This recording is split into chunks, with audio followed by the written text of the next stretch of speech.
نوجه للمشاهد الكريم قناة صوت الجنوب تواصل المسير في كل مديريات محافظة لاحج، البحث عن معاناة مناطق والاستطلاع آراء الناس عن المعاناة ما بعد الانتصار. نحن الآن نتواجد في منطقة حلمين، وبالتحديد في عاصمة المديرية حبيل الريدة، نستطلع أوضاع المواطنين وكذا المرافق الحكومية والصعوبات التي تعاني منها تلك المناطق، فتابعونا لاحقا.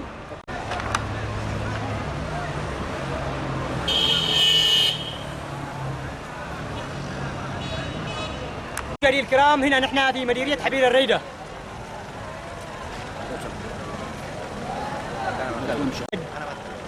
رسالة ايش معكم؟ الجهة المسؤولة وجه رسالة ان الدقيق عندنا ما يوجد بحق الدعم، يعني الموظف ومعنا ديزل لا يوجد، بترول يعني لم يوجد.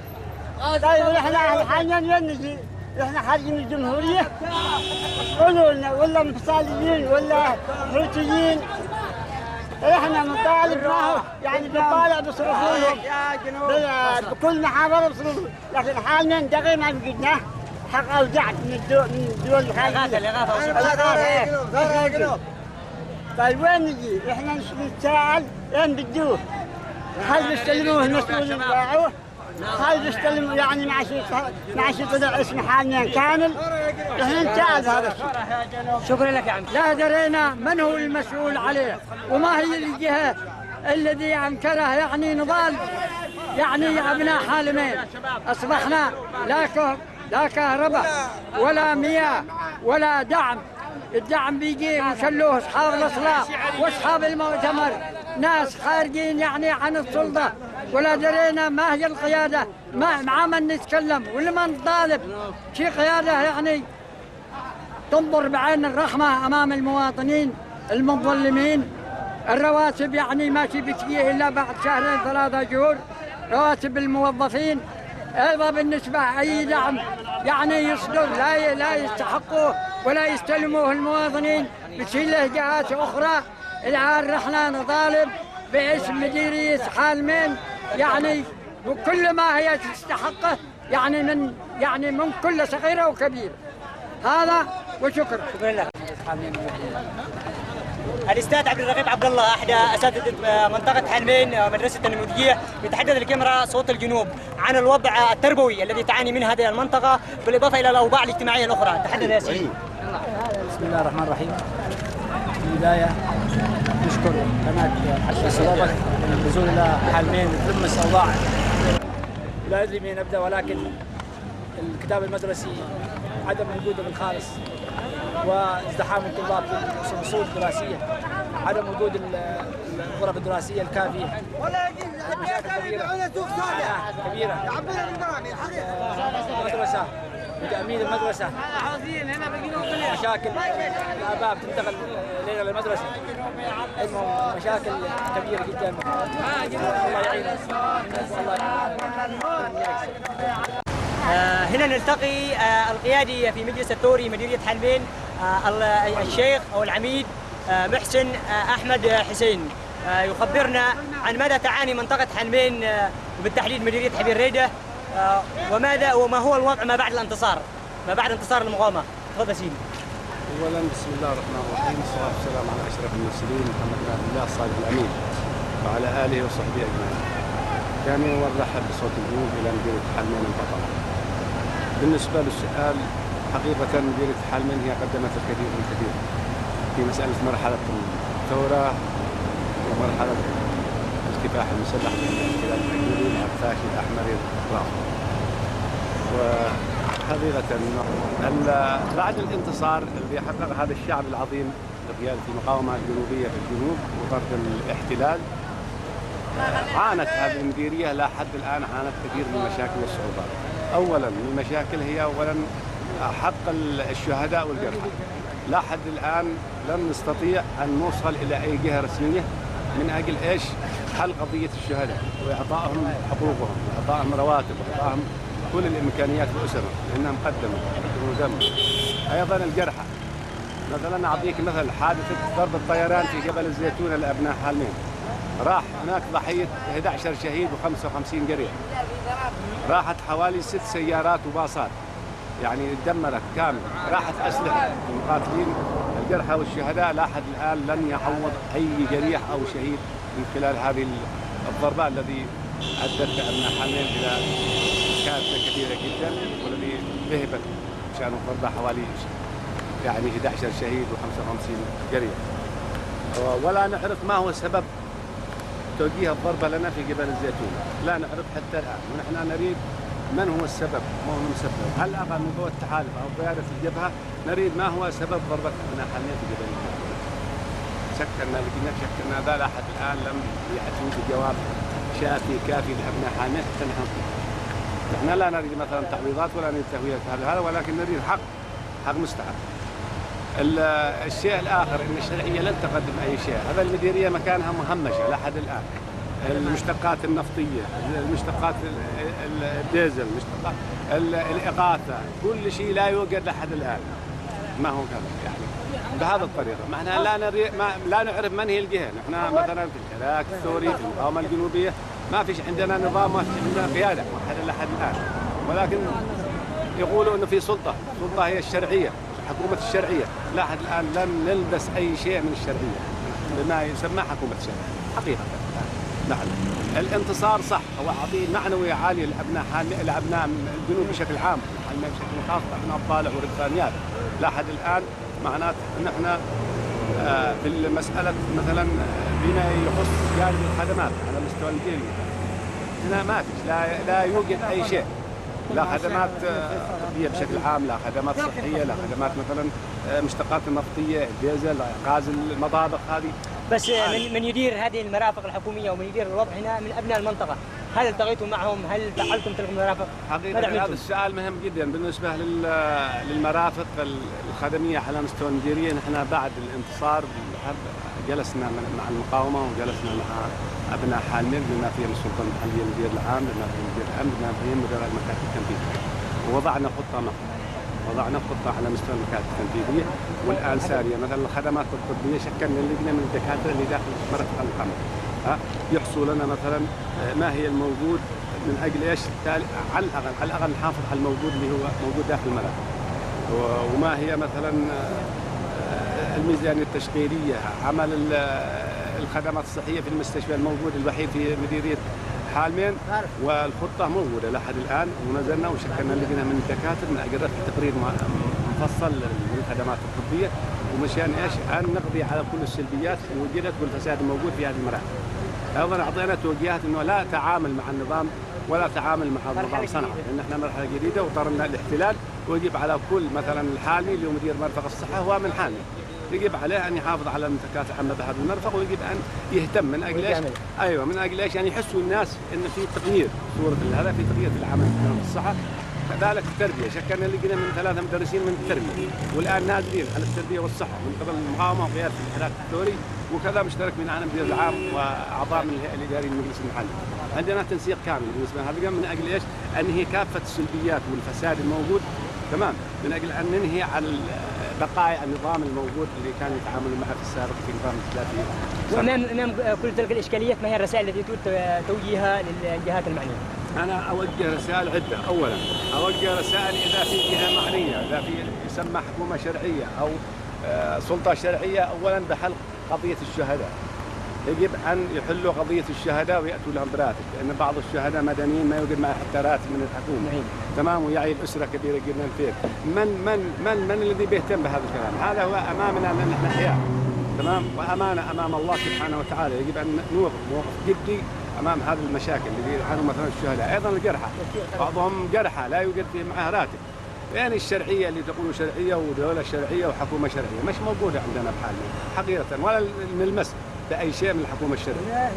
معناته أن احنا يجب أن نوجه رسائل قوية جدا وعلى المقاومة الجنوبية بشكل عام، قيادة المقاومة أنها يجب أن تتوحد مع بعضها البعض، ويجب أن تسيطر على الأرض، ويجب أن تتخذ كل الإجراءات الموجودة على مستوى الجنوب. إذا استطعنا أن نحافظ على هذا النصر ما لم ستدخل قوى. أنا هكذا أكد بهذا يعني الصدفة اللي حصلنا صوت الجنوب، وأنا أشكركم كثير جدا بنزولكم إلى كل المديريات وإلى كل مناطق الجنوب. معناته أنه إذا سكتنا المقاومة بتتيه. هنا نلتقي أحد شعراء الثورة الجنوبية الأستاذ سيف الأمير. اولا يخبرنا عن كيف يرى الوضع ما بعد الانتصار هنا في منطقه حالمين، ثم يشاركنا بقصيده شعريه ان شاء. تفضل. نشارك قصيده شعريه وهي موجهه الى الملك سلمان وزعماء الخليج وابناء العرب. اما الوضع هذا في شيء اخر يعني. تفضل. بسم الله الرحمن الرحيم. اجمل تحيه نقدم للملك سلمان، هذا ملك الزمان. أجمل تحية نقدم للملك سلمان، قائد ويحتل مكان في ذاكرة كل إنسان. هذا هو الغيث اللي جانا بهذا الآن، من قبل فوات الأوان طلع لنا خير إنسان. الله يديمه ويبقى حامي الأوطان في ظل هذا الزمان ذي الأشكال والوان. ليس قريبة ولا الأولى على سلمان، هذا ملك الزمان، لو قلت ما أكون غلطان. قد لقن الحوث والعفاش والحمران دروس هو واللجان لم يشهدوها إلى الآن. الله يكثر من أمثاله من الجيران دي حرصوا على الأمان، أهل الشهامة والإحسان. أبنى الخليج والعرب لولا هم ما كان لعبد رب مكان ولا تمنى إلى الآن. وشكرا. أقول لك جابوا من السعودية راتب. ايوه. في شهر 5. تمام. يعني كدوا للناس من 40,000 من 30,000 من 50,000 جابت لهم من 100. الين كدوها؟ كدوها للمناطق الجنوبية محاصرين. اوكي. جاءت شهر 6 برضه نفس الكلام محاصرين، قالوا لازم تحضروا. لازم تحضروا وتقابلوا اللي جاب. طالع حرب. العلم نحن محاصرين تلقى العلم. دافع معلم بقطعوا لنا بالبيضة. هذا المرة جابوا لهم حول شهرين من 220 أقل جندي. طلعوا عيال هناك الآن المنطقة أكثر من 20,000 منطقة وضواحي العسكرية من أبناء المحافظات الجنوبية. رفضوا يعطوهم المعاشات ويقول ساعة يقولوا أنتم مفرغين مشرف عليكم بالكشوفات. حرمان أبناء الجنوب. أيوة. وساعة يقولوا علي نحن اللي مشي حضركم بشهر 6 الناس سقطوا أسهامكم من السعودية من عند عبد ربه منصور. طيب في واحد يبلغني من الجوي يقول يا أخي أنا رحت قلت لهم أنا استلمت 6 وما استلمت 6. قال قلبوا علي البيشة حصلوا اسمي حصلت اسمي بالبيشة. أنا الآن في حيرة، أنا قلت أطلع سلف طلع يعني إلا من الحرم، ما عشان أقول لك من الرجال. بخسر بيسي وبشتي 40,000 الآن طالع و40,000 نازل، وبصل هناك لا تحصل لا أكل ولا فراك. لا في حيرة. اوكي، امام هذه الحيره رسائل تود توجيهها لمن؟ أوجهها قيادتنا الشرعية أن توجه تعليماتهم إلى قائد المنطقة الشدادي بالاسم. الشدادي قائد المنطقة الثالثة يصرف المرتبات أبناء المحافظات الجنوب المحاصرين اللي قبل الحرب قبل ما تحرر الجنوب. والآن الموجود الآن الذي محاصرهم في قيادة المنطقة ما يوفرش لهم حتى الغذاء، يقول ما جبتم راتب. نعطي توجيهاتهم أو أي جهة مختصة سواء من التحالف أو من الشدادي لفرق الرواتب على الناس وصرفها الناس بلا معاشات، يحرمنا من الحوثي واصبحنا محرومين من الشرعيه. شكرا جزيلا. اسم العكيمي. انا اللي اريد اقول كلمه الشكر الى الملك سلمان والامارات المتحده العربيه بما قاموا في دعم الجنوب اثناء الحرب على عفاش والحوثه. ولهذا نحن مستغربين ليش الان الجيش الجنوبي والامن الجنوبي يعني مركع في البيوت. هل نحن يعني عملاء زي الدحابشه او خونه؟ نحن من 94 نحن مركعين في البيوت. للاسف ان احنا كنا منتظرين من القياده الشرعيه عبد ربه وبحاح ومن معه انهم يعيدوا الجيش الجنوبي، وهو اللي بيحمي الجنوب، الجيش الجنوبي والامن الجنوبي، واعاده الموظفين وكل الموظفين واعاده الاعمار ابتداء من الجنوب، واستمروا في حربهم مع الشمال. لأنه احنا الآن نحن منتظرين، نحن نعاني راتب شهر 10 أنا لم أستلمه حتى الآن، أستلمه في نهاية شهر 11، شهر 11 أستلمه في نهاية شهر 12. ولهذا من العيب إن احنا إذا كنا احنا يعني نريد الجنوب فيجب أن يجيبوا للجنوب رواتبهم وظائفهم وعملهم ويعمروا الجنوب. إذا نحن نستعيد يعني بالدولارات يجيبوا لنا من برا بالخارج يحمونا، فهذا غلط ومن العيب.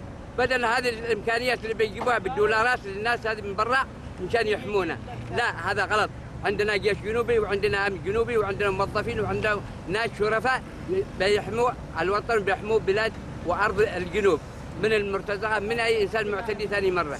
نحن احتلينا في 94 ونحن الان لازلنا في احتلال، الامور واضحه. عبد ربه لا زال متمسك بالشرعيه، يا شرعيه بعد هذا الكلام، بعد ما احتلونا اكثر من مرتين احتلال، وهذا الاحتلال هو الغرض منه السيطره على الجنوب من اجل ثروات الجنوب، لا غيره ولا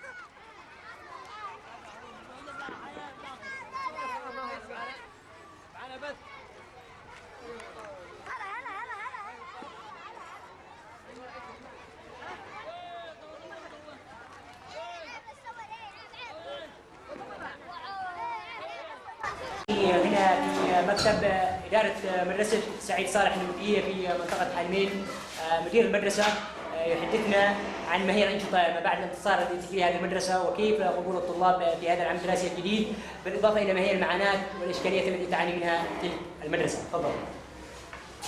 أولاً يعني نرحب بكم وشكر وتقدير على استضافتكم لنا صباح هذا اليوم الاثنين.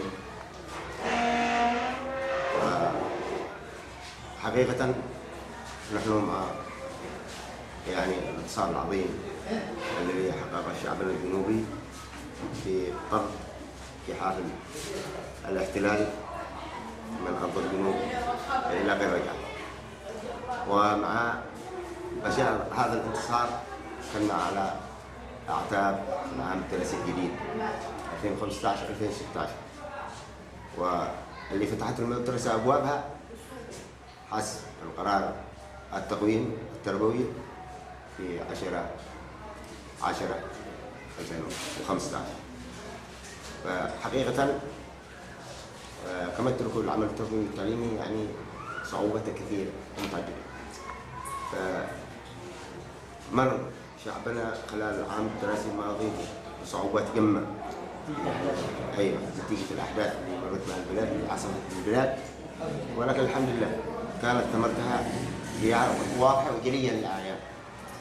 فالرغم من المصاعب الكثيرة والمتعددة ومشقات العمل التربوي كثيرة، ولكننا استطعنا أن نتجاوزها. الحمد لله فتحت المدرسة الأول وواجد طاقم تدريس مكتمل، وإلى حد الآن تمارس العملية التربوية والتعليمية في المدرسة بشكل يعني متحسن، وإن لم يكن بشكل أجمل من ذلك، ولكننا تجاوزنا كثير من الظروف الصعوبة. تعرف أن هذا العام الدراسي يعني عام فريد يعني من حيث الصعوبات، لأن أول حاجة يأتي في الكتاب المدرسي. الكتاب المدرسي من أهم المشاكل اللي تعاني منها المدرسة. الكتاب المدرسي يعني إلى حد الآن لم يصل الكتاب المدرسي الجديد، ولكن نحن بحرصنا على الكتاب المدرسي استطعنا أن نغطي يعني حوالي 75% في بعض المواد، ولكن معظم المواد نغطي يعني غطينا إلى 80%. كان عندنا مخزون يعني من الكتاب المدرسي استطعنا أن نتجاوز. بالرغم أنه مدرستنا يعني كانت من ضمن المدارس اللي لجأ إليها النازحين أيام الحرب، ولكن الحمد لله لم تصاب بأي أذى. خلافاً عن المدارس، أنا أكثر من أسرة دخل عندي، أكثر من 15 أو 16 أسرة دخل واستوعبتهم في المدرسة الجديدة. يعني الحمد لله ما شفت هكذا تأثرت المدرسة، لأن أنا متابعين باستمرار. وخرجت الأحداث وأثرت المدرسة معدة كل يعني مكتملة ولا فقد أي شيء رغم النزوح إليها، لكن الحمد لله.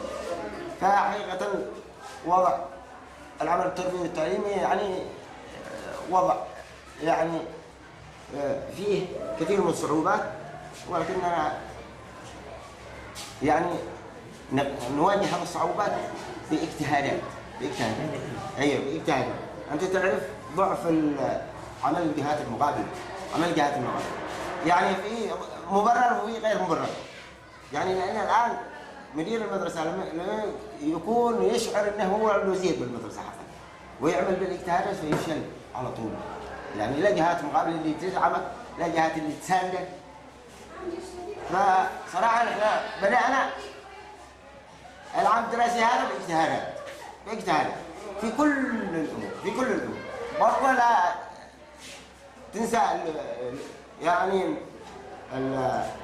جانب الفساد الموجود، يعني تصيب الإداري تصيب، لكن الحمد لله نحن حاولنا نوفق. الآن جعلنا من الروتين الإداري، من العمل الإداري وأنظمته يعني عبارة عن نسج علاقات.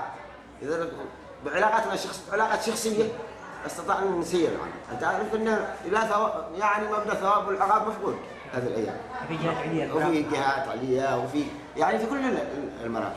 وعادة التربية يعني تمثل حالة عرقة، حالة عرقة. ما بالك لما ينظرون موظفين في التربية للمرافق الأخرى.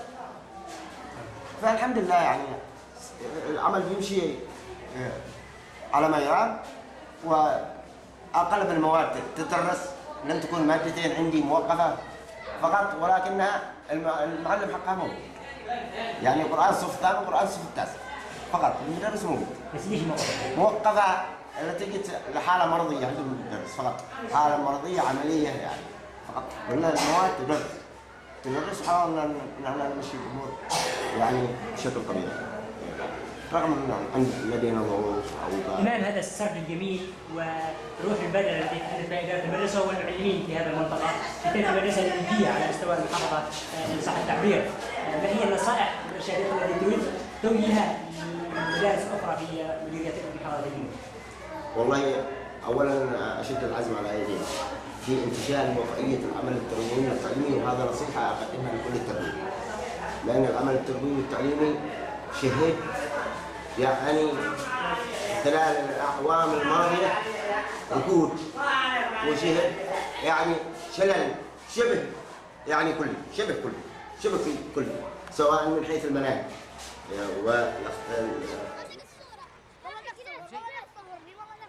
أمامك.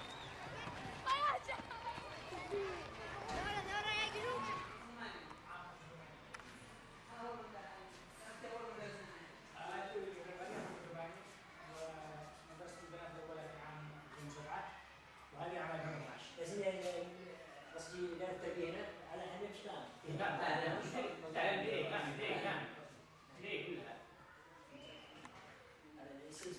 عزيزي المشاهد الكريم عبر كاميرا قناة صوت الجنوب، هنا نتواجد في مكتب إدارة التربية مديرية حلمين وبالتحديد منطقة بيريدة.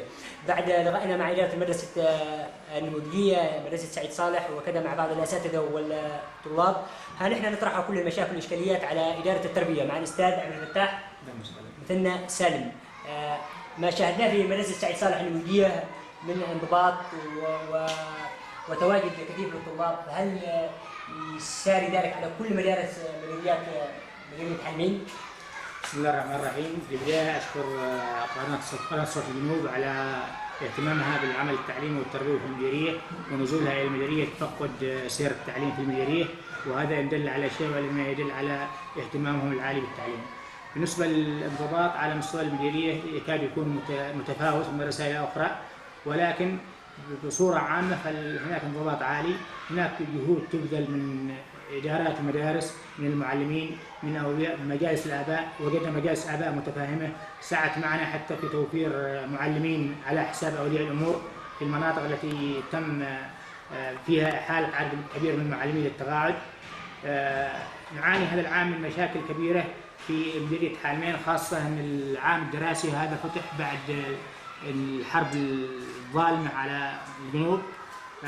نعاني من حوالي 35 معلم للمعاش التقاعدي، حالة هناك 4 شهداء، هناك 5 جرحى جراحهم عميقة جدا وتكون جراح دائمة وفيات، وهذا سبب لنا عجز كبير في المعلمين. ولولا تضافر الجهود من كل أبناء المديرية وبالذات أولياء الأمور ومجالس الآباء في استعدادهم على تبني معلمين على حساب الأهالي، التعاقد مع معلمين على حساب الأهالي، لما استطعنا من فتح العام الدراسي. نحن نعلم ان المعلم انتقل من المدرسه التربوي الى المدرسه الوطنيه الخاصه في جبهه العند، وكان لحلمين الدور الاكبر لتقديم تلك التضحيات. عدد من المعلمين استشهدوا برحمه الله، كذلك عدد منهم جرحى. ماذا قدمت اداره التربيه لهؤلاء الشهداء والى اسرهم؟ قدمت ما تستطيع ان تقدمه، خاصه في ظل هذه الظروف، في ظل انعدام الامكانيات وانعدام الدعم الحكومي المركزي، ولكننا استطعنا ان نقدم لهم ما نقدر عليه من دعم مادي ومعنوي، من تكاتف فيما بين المعلمين انفسهم، حاولنا جمع تبرعات من المعلمين لمعالجة الجرحى ورعاية أسر الشهداء. حاولنا تقدير الجرحى، الوقوف معهم، الدعم المعنوي لمن كانوا يساهمون في الجبهات من خلال الكلمة والشكر لهم. هذا ما نقدر عليه، ونحن على استعداد لأي شيء يطلب منا. اوكي، خلال هذا العام الدراسي 2015-2016 وتلك المعاناة التي يعاني منها الوطن ككل، ما هي خطتكم المستقبلية مع تلك المديريات وخاصة جبل حلمين مثلا؟ عن ايش؟ عن العملية التعليمية او عن العملية التربوية؟ العمل التربوي يمشي وفقا ما هو مرسوم مخطط له، او ما هو وفقا للاهداف المنشودة اللي يتطلب منها. نحن نطمح لأن تكون مدارسنا ذات مخرجات عالية جدا، ولدينا مخرجات أيضا في السنوات السابقة كانت مشرفة، وطلاب حاليا حصلوا على الأوائل في الجامعات وفي معظم دول العالم. يعني معظم المنح الدراسية تعلم منها من حالمين، من مديرية حالمين، من كل مناطق حالمين. اللي حصلوا على منح كانوا من أوائل طلاب في الجامعات، منهم من كرم في السودان اللي كرمها الرئيس السوداني، ومنهم من كرم في العراق من أبنائنا طلاب، وهذا يعود فخر على المديرية بشكل عام. ما نسعى ان احنا إن نحصل على طموح اكبر، ان نحقق طموح اكبر ونحصل على نتائج افضل مما هي عليه الان. خلال هذه الظروف التي نعيشها، هل في استجابه من المعنيين الجهات العليا؟ لان الان وضع البلد مختلط، كيف تواصل الجهات العليا مع مديريه حلمين؟ تواصل مكتب التربيه والتعليم المحافظه مشكور وتواصل معنا بشكل دائم ومستمر، لكن امكانياتهم يشكو انه ضعف امكانياتهم، وانهم وضعوا امور خاصه فيما يتعلق بترميم المدارس وبناء المدارس، وضعوها على الاقل الاماراتيين، والى الان لم تاتي الاستجابه لها. يعني نحن هنا تضررت حاليا من الحرب كبقيه المديريات، حيث ان معظم النازحين من عدن والضالع نزحوا الى مدارس حالمين، وهذا اثر سلبا على الاثاث المدرسيه في هذه المدارس. المدرسه اللي سكنوها نازحين تلفت معظم اثاثها، تعرضت جدرانها للخدش، تعرضت في هذه المدرسة اللي المجاري حقها تعرضت للكسر بفعل مرور جابوا بوزة ماء فوق المجاري وأدى إلى كسر المجاري. يعني هذه الأمور رفعناها بهذا التربية المحافظة، وعدنا مشكور بالتواصل مع الأخوة الإماراتيين، لكن يقولوا أن الآن الدعم في البداية مركز على عدن ثم محافظة لحج درجة ثانية حسب ما فهمنا من مكتب التربية المحافظة. أوكي، رسائل التي تريد توجيهها إلى كل من الأهالي للتعاون مع الإدارة المدرسية والوضع التربوي في المديريات، وكذلك ود أن توجه رسائل إلى أخوانكم وزملائكم التربويين في كل مديريات المحافظة. نقول للأخوة التربويين أنكم تعتبروا كجنود مجهولون لبناء هذا الوطن. أنتم صحيح معظمكم قاتل وجاهد في جبهات القتال وحقق نصر، لكن نقول القتال الحقيقي هو الآن، بناء الوطن هو الآن. إذا استطعنا أن نبني جيل متعلم، إذا أردنا أن نبني وطن يجب نبني جيل مسلح بالعلم والمعرفة. هذا رسالتنا للإخوان التربويين، ونقول يجب أن تصبروا وتصابروا، فأنتم في مواقع جهاد، في الفصول الدراسية أنتم في مواقع جهاد تعتبر مواقع جهادية، يجب أن تبذلوا جل جهودكم، ويجب أن تتضافر الجهود الجميع. كلمتنا للأخوة أولياء الأمور والفعاليات السياسية والاجتماعية والسلطات العليا أننا الآن بحاجة إلى تضافر الجهود أكثر من أي وقت مضى. إذا لم تتضافر جهودنا ولم نتعاون ولم نتكاتف فبالتأكيد سنصل إلى الفشل. ونقول إن ما حقق من نجاحات، ما حققته التربية في حالة من النجاحات يعود فيه الفضل إلى تضافر تلك الجهود وإلى تعاون الجميع فيها. لولا تعاون الجميع لما كنا نحقق هذه النجاحات، لكننا نطمح إلى أن نحقق نجاحات أكثر في سبيل بناء الوطن الجنوبي. شكرا جزيلا. شكرا جزيلا لقناة صوت الجنوب مرة أخرى، وأشكر الإعلامي سعداء اليافعي والإعلامي رائد. التغذية لهذا الغصن كيف يرعى؟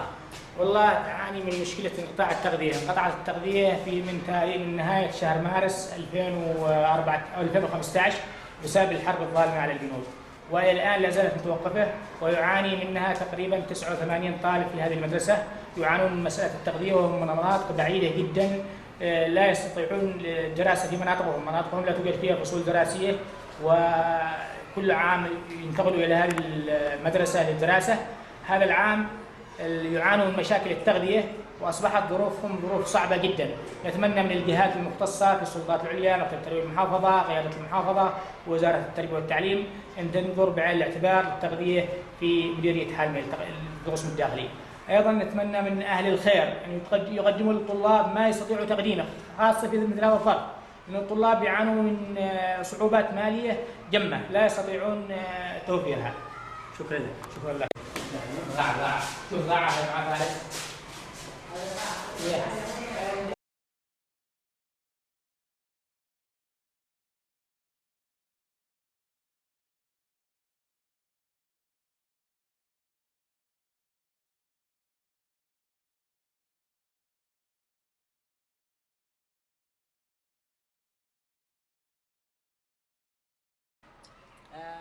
الناشط الحقوقي فارس محمد عبد الله، وهو احد المحامين عن شهداء الحرب، وكذلك ماذا قدمت الجهات المعنيه لهؤلاء اسر الشهداء؟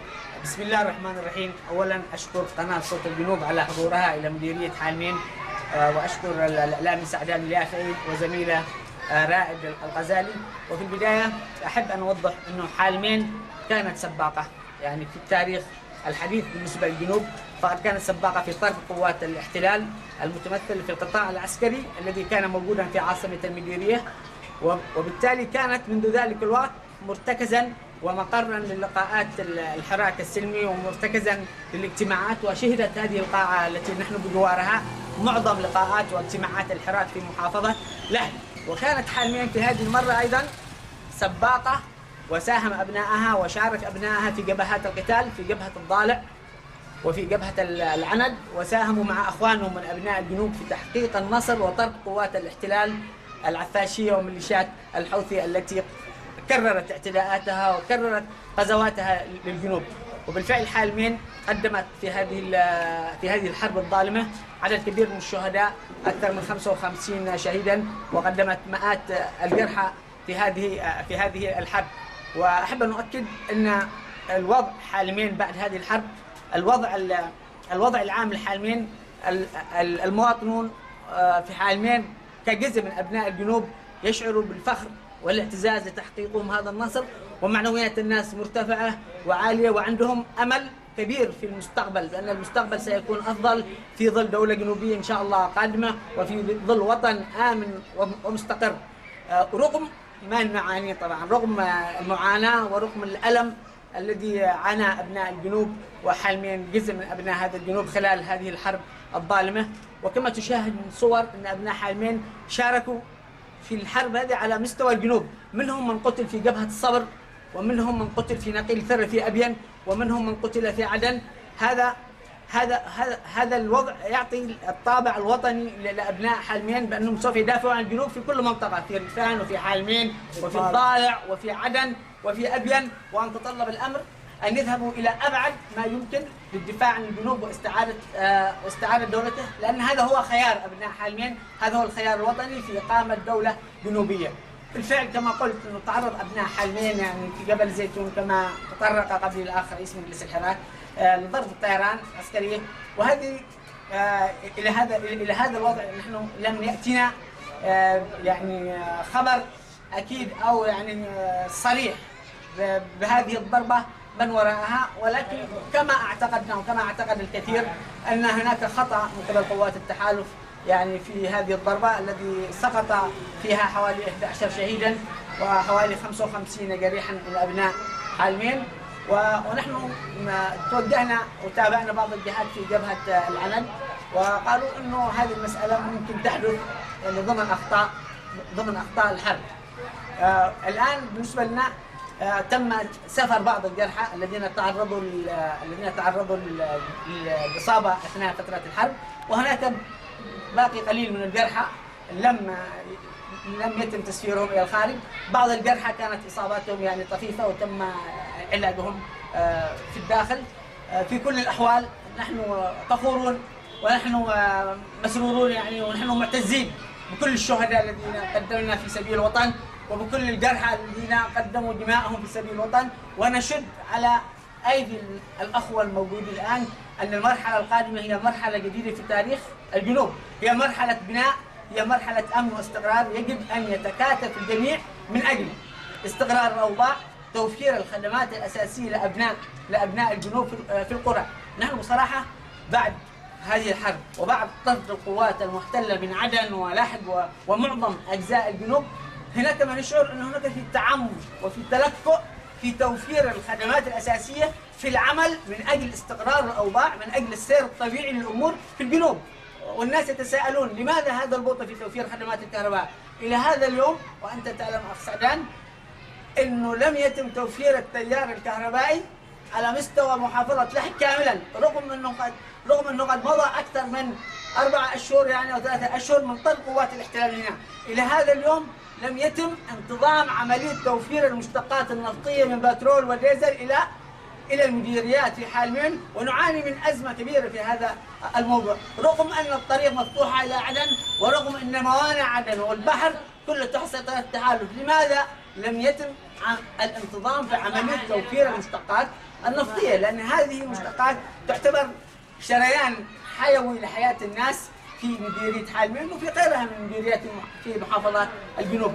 نحن كل ما نأمله أنه بعد تحقيق النصر الحقيقي هو في انضباط وانتظام عملية سير الحياة الطبيعية للناس، وأن نبدأ مرحلة جديدة من البناء، أن نبدأ ونحن الآن في المدرسة أن نبدأ في تربية الأجيال بثقافة وطنية جديدة ترتكز على حب الوطن، على النزاهة، على الشرف وعلى الإخلاق، وأن ننسى أو نترك كل الثقافة التي غرسها وزرعها بنا الاحتلال خلال السنوات القادمة. وأشكركم مرة أخرى على حضوركم إلى مديرية حالمين، وأكرر شكري العميق. والسلام عليكم.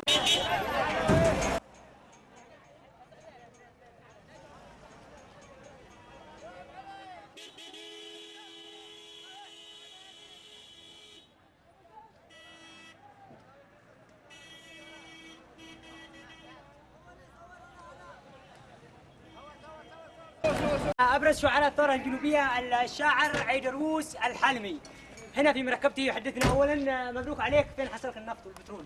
في بترول في نفط؟ والله أزمة حادة بالنفط والبترول، يعني أزمة مصطنعة، أزمة مفتعلة بالنسبة للبترول، ولكن نتمنى من الشعب الجنوبي أن يعني يكون عندهم وعي ويعرفوا ينظموا يعني ويديروا الوضع، لأن الفراغ الأمني موجود، والأزمة المفتعلة يعني من قبل عناصر بقايا النظام، بقايا العفاشين موجودين عندنا، خلايا نائمة، وهذا اللي يتعبنا الآن. يعني احنا تحررنا صرح من الحوثة والعفاشيين، ولكن لم نتحرر من دحبشة الموجودة في بقايا النظام هذا. وهذا ما جعل الوضع الانفلات بهذا الطريقة. وهذا ما جعل الانفلات الأمني وأزمة مفتعلة بالبترول والغاز والمشتقات النفطية بأكملها. لمن توجه الرسالة؟ الرسالة إلى شعب الجنوب كله أن يعني يثبت نفسه على الأرض، وأن ينظم الأمور ولا يترك الفراق هذا للفاسدين. شكرا جزيلا لك. ولك ألف شكر، لكم تحياتي.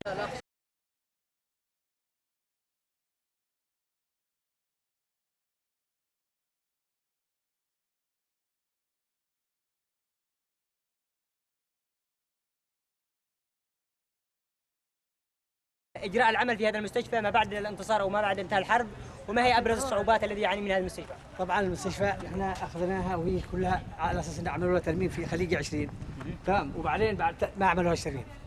نحن قام مدير مكتب الصحة الآن الحالي هذا ومساعد مدير قصر محمد محافظة عملوا لنا المستشفى نصب المستشفى، يعني عملوا لها ترميم وقمنا بالعمل بها يعني وفقا لإمكانياتنا. في هناك معنا أجهزة قليلة وفي أجهزة مش موجودة طبعا. نعم. تمام، يعني الشغل على يعني حسب الإمكانيات الموجودة. صحيح. تمام. والمستشفى الان تشتغل معنا، الاطباء موجودين، المخدرين موجودين، الامور الطبيه موجوده، كل شيء، بس انه يعني ينقصنا اجهزه. نعم. الجهات المعنيه، الجهات العليا بتتعاون معكم المستشفى؟ الجهات العليا الان عادي ان شاء الله انها بتتعاون معنا، بس انه مش عادي الان الامور مش مضبوطه يعني. بس هل في تواصل، في تشبيك معها؟ في تواصل؟ اكيد جاءوا المره ولا منظمه الصحه العالميه واخذوا مننا على اساس ايش الصعوبات وايش الاجهزه اللي المفروض نطلبها، وعنا لهم يعني تقرير مفصل عليه ويشلوا معه. الان عاد مش يقولون اي حاجه. الصعوبات، ابرز الصعوبات اللي تعانوا منها؟ ابرز الصعوبات طبعا هنا اصلا وجود المستشفى في الشارع، تمام؟ يعني معنا المواطن بيني وبينك مش مضبوط، يعني يجي متى ما يدخل متى ما يخرج، يعني مش العمليه مش مضبوطه. يعني ما فيش امن هنا في المستشفى؟ الامن ما فيش موجود. ايوه، يعني معناته الامن نحن الامن عمال المستشفى والاطباء يعني موجودين، يعني وفقا نتعامل معهم وفقا للعوامل النفسيه فيهم. تواصلكم مع اداره الامن او مع المقاومه الجنوبيه؟ تواصلنا مع المقاومه الجنوبيه وتواصلنا مع اداره الامن. وكيف كان الاستجابه؟ يعني في الان في استجابه. يعني عادي على بالطريقه يعني السياره في ظل تصحيح الاوضاع. جالس تصحيح الاوضاع. رساله تريد توجهها لمن؟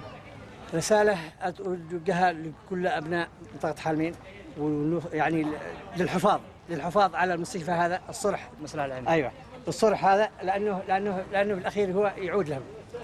ورساله اوجهها يعني للجهات المعنيه العليا، تمام، لترميم المستشفى.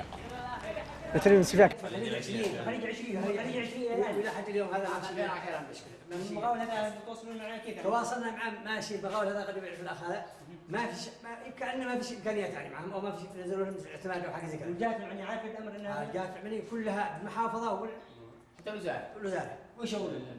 يعني هو نزل قلت لك النظام هذا المره وعملوا هذه الامور. ايوه اعتقد على الوضع كامل وعلى سنه بيجيبوا لنا بيعملوها يعني كلها يعملوها ترميم. ولا الان متواصل معنا. الله يكرمك. اوكي. والقسم هذا اللي اشتغلناه معنا الطوارئ، معنا قسم طوارئ مش عمليات. بجهاله تدري يصلحها جهاله كيف يقاطعوا؟ لا هم بيقوموا بواجبهم بالنسبه للاداره، بيقوموا بواجبهم بالنسبه، بس لكن هناك في معانا حقيقه الاطباء مقصرين. الاطباء مقصرين بواجبهم خاصه الرسميين. بالنسبه للدكتور عبد الغير اللي هم داوم يوم الخميس بيقوم بواجبه بشكل جيد احسن من الباقيين. لذا نطلب من الجهات الرسميه، من الجهات من قياده الحراك، من كل الخيرين ان يلزمونا الاطباء بالدوام الفاعل داخل المستشفى لكي نقيم عمل هذا المستشفى. خاصه مرحله ما لازم يساعدوا الاداره الى جانب، لان هناك تلاقي ضغوطات الاداره تحملك بيقوم بيتخذ اي اجراء ضد هذا الطبيب او شيء وتعرف لك هناك محاباه، هناك اشكاليه ما فيش اي دور قوي فعال بالنسبه للحكومه داخل المدير يضبط الجميع. نعم. لذلك نطلب من الجميع سواء كانوا قياده حراك او مقاومه او سلطه شرعيه او غير شرعيه، المهم داخل المديريه بالتكاتف للقيام بعمل المستشفى بشكل ممتاز. شكرا. هذا اللي نطلبه. مسألة قوية ممتاز.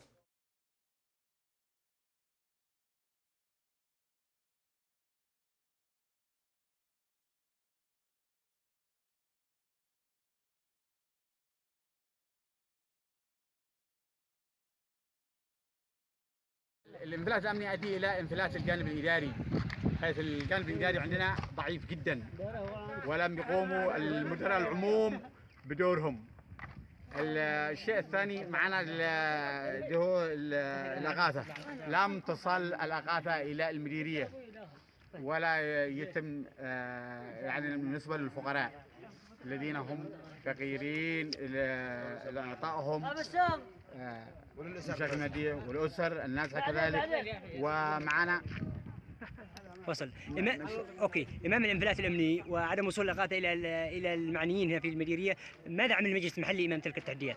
المجلس المحلي المدير مش موجود، المدير يجي وراح، لم يقوم المدير بمهام المجلس المحلي. لازم يستدعي المدير العام والهيئه الاداريه، ولكن هؤلاء غير موجودين الان داخل المديريه.